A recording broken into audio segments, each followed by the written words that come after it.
So I need some mounts for this truck. This truck. I could buy them, but I only need one for one cab mount and one for the rad support. I don't need a whole set of mounts. So I'm just gonna make them. I got this, I don't know, it's 3/4 inch thick conveyor belt. So I'm just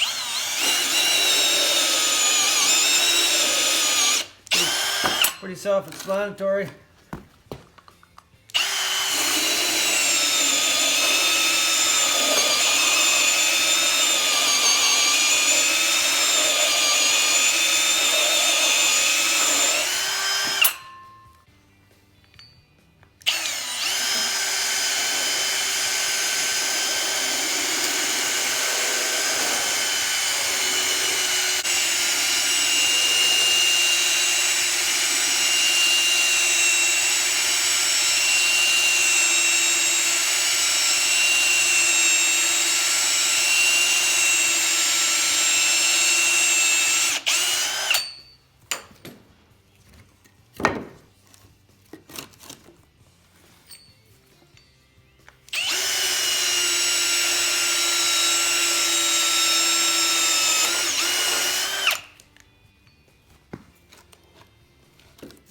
I like to keep the drill moving around like that. It gives the bit a bit more clearance so it doesn't bind up so bad.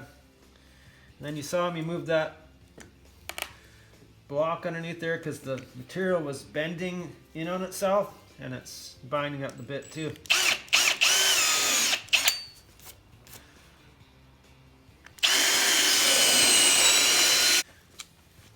So I'm just going to switch over to the bigger one. So now that I've got, so I start cutting out the bigger hole first, and now that this has got a groove for this bit to stay in, and plus it's going to drill into the wood, so it'll hold it centered too.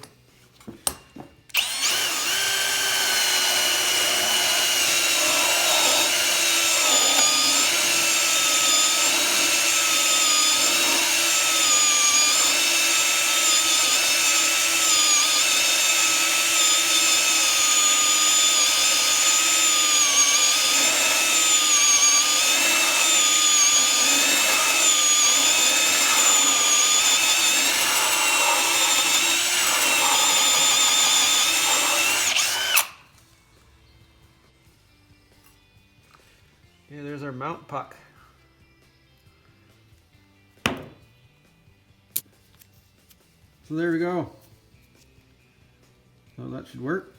And so what I'm going to do is get this onto pipe. I'm going to slide it inside, cut a length of it, and slide this inside here,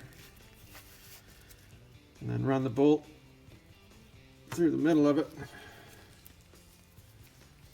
That way, if the mount slides around a little bit or whatever, it's not going to be metal to metal, like it's not going to cut on the bolt.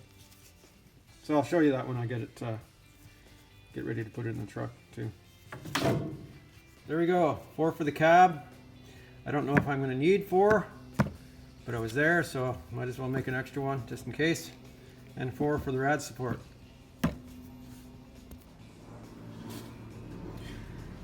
Okay, here's the plan for the rad support. What I ended up doing was slicing off part of one of these because this one thickness wasn't quite enough for what I wanted. So I'm going to stack that in between the frame of the truck and the rad support. And then I'm going to put this on the bottom of the frame. And then I'm going to put this on the top of the rad support. And then of course I'm going to have 2 big washers the same size as these, more or less, on top and bottom. So this is the thickness of the complete package. And then I've got a piece of tubing. I'm going to slide through all of them. If I can, I might have to, yeah, it'll go. and then I'll put the bolt inside the tubing. That way these will all stay aligned and there'll be no metal to metal contact possible on the bolt.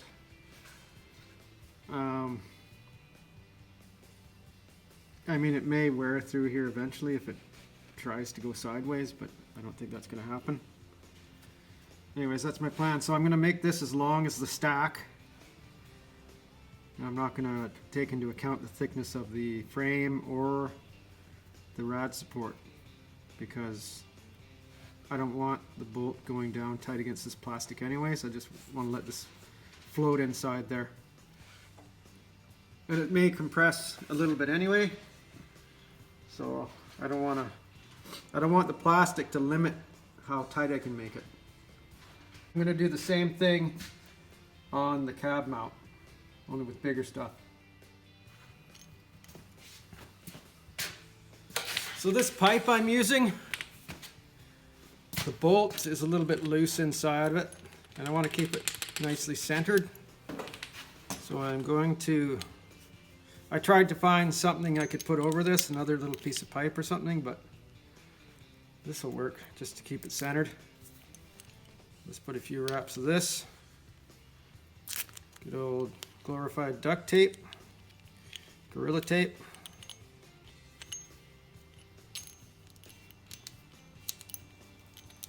Just to make it center. That'll probably be good enough.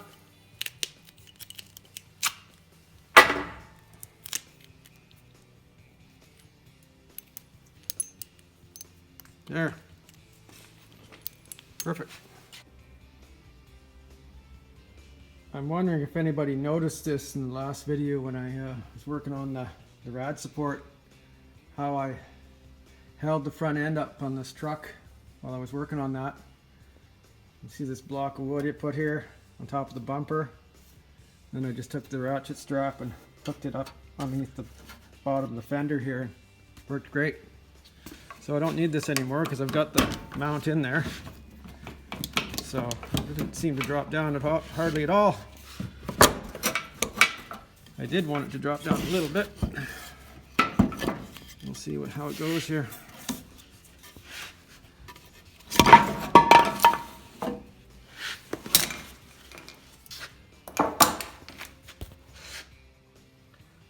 So there's, not that you could see much. I mean, it's just, there it is installed. And I'll give you a look at the bottom here. All right, there's the bottom for what it's worth. There you go. Homemade body mount. So there are the cab mounts installed. You see that I used the plasma cutter and cut out some big washers. Got one on the bottom. You can get a look in here. See this one? So that's satin coat 3/16. It's been kicking around for a while, so it's kind of rusty a little bit, but still better than just plain old steel, I guess. So there you go, more homemade stuff. Okay, one little thing here concerning the cab mounts on this truck. So this side, the driver's side, is now that I've raised up the front of the nose here, the rad support, this door gap opened up. It looks good now because I've got a jack under the cab holding it up, but it was quite a bit wider down here, and of course it's really wide here where this is all smashed, because when the fender was down, or the nose was down at the front, this was actually pinching here and it pushed this rusted part all back, but up here this gap's nice now. So this mount here is not in perfect shape like the metal part, but if you see, take a look here now that I've got it jacked up, you can see there's a, that's pretty hard to get in here with the camera, but see there's a gap there, see? Between the rubber and the, and somebody put a big washer there. But so I've got to fill that gap with something. And I don't want to take this apart because it's just going to be impossible to take apart, I think, at this point. And I don't want to delve into this side because it's still pretty solid. So what I did was I just quickly cut these two shims out. And so I'm going to slide them in from opposite sides. And then I'm a little bit worried that they might fall out of there. So once they're in there, I'm just going to tack weld them on either side. And they should stay in there. So that's it for the mounts on this truck. I'm not going to do any more work on it. And it should look fairly straight. Still going to look crusty, but it's going to be, everything's going to be lined up. So I don't know if that conveyor belt is better than the original mounts or what, but it's just what I had to do. It's pretty tough stuff. I mean, this conveyor belt that conveyor belt was just offcuts from a rock screeding plant that I wasn't working on it, but I was working on the site where they were fixing it. So it's tough stuff. So and I've made I was at a camp job years ago, and I had to make some motor mounts for a machine, and so I made it out of that stuff. And as far as I know, they're still in there. So it outlasted the original motor mounts that the thing had. So anyways, that's that. Thanks for watching. See you next time.